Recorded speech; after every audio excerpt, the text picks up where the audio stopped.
Welcome to the Salmon Runs YouTube. Enjoy the video. In this video, I will show how to change language in Toyota Land Cruiser.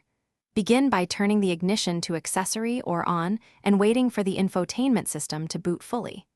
Use the touchscreen or steering wheel arrows to open settings, then System or General. From there, navigate to Language or Display Language, select your preferred language, and confirm. If prompts ask to restart, allow the system to reboot to apply changes. Start at the main menu and tap Settings, then System or General, depending on your model.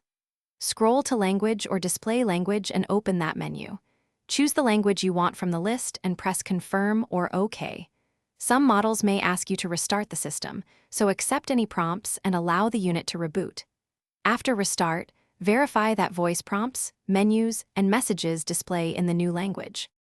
If the language change does not appear to take effect, try a soft reset by turning the vehicle off and on, or navigate to System, Reset to restore defaults before attempting again. Check for available software updates in Settings Software Update, as some models add language packs via Update. If menus differ from instructions, consult your owner manual or contact dealer support with your VIN for model-specific guidance and assistance. Thanks for watching. Consider subscribing if we helped you.